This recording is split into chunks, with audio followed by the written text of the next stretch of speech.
Shit about building a relationship. At the end of the day, you can't trust no nigga you met yesterday. For real. You can't put your life on line for no nigga you met yesterday, bro. What's up, Royals? How y'all doing? My name is Pebbles. I'm a poet. I'm a writer. I'm a soon-to-be author. I'm a blogger. I've been doing spoken word, and I've been writing for 16 years. Today I present a piece to you called I'm Royal, and I Know It. Said I'm royal, and I know it. Said I'm royal, and I know it. By the power and sacrifice of the cross, I can stand here with my crown on my head. Yes, you cannot see it.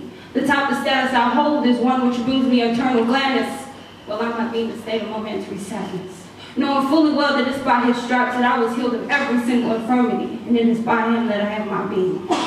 There was a time when I loved Jesus. Jesus was my friend. And despite all that I had been through, before I could give my life to Christ through the confession of my own mouth, no longer writing off the praise of my grandmother, I fully understand the cross, but I understood my friend Jesus though. I was first told that I was a princess in my earthly father's kingdom, called that the household. Called that the household. But why must I look like I'm full of blemishes when I know that I'm standing around perfection? Why can't I cover up too? I can't cover up, because if I cover up, I don't come to the terms of what the cross means for someone like me. I don't come to the reality of what it means to be saved. There are repercussions for the things I've done. There are death penalties and sentences which are owed to me. But they told me about this Jesus. I know that name, Jesus. That was my childhood friend. I know that name. That was my homie, and forever he will be till the end. Forever he will be till the end. But they told me that my friend Jesus had allowed himself to be nailed to the cross. And every morning he pleads on my behalf to the Father, saying, please don't let it be. Please don't let it be that these nails were taken in vain. Please don't let it be. So I must now know that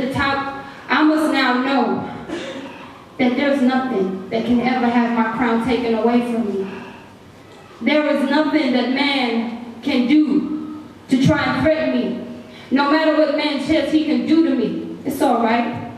I heard that the cross was a sacrifice of a man who knows what it means to be in bondage, and so released all of those who were in bondage. Every time. It's easy for me to criticize the deaf man, the blind man, the lame man, and all those that Jesus had healed. It's funny to think that the lame man used his 2 feet to stand and watch that crucifixion. It's funny to think that the blind man was there to see. Didn't your eyes hurt, Mr. Blind Man? I must remember time and time again that why is this cross so merciful? What type of cross is so merciful that those who were brought to salvation and those that were healed are the ones that crucified? What type of cross is so merciful? I remember time and time again that I must not allow the sacrifice symbolized by the cross go to waste. And you must not allow Jesus to plead on your behalf daily, saying, please let her keep her crown. Show mercy on her. Let not these marks in my hands and these holes in my feet be in vain. Let them not be. So you must remember that these are the people I did it for. Let not these marks in his hands and these holes in his feet be in vain. Remember that it's because of her that I did this. Remember that it's because of him that I did this. Remember that it's because of them. Remember that. Remember that. Remember that. Forgive them, for they know not what they hold. You are royal, and you should know this. Thank you, kings and queens.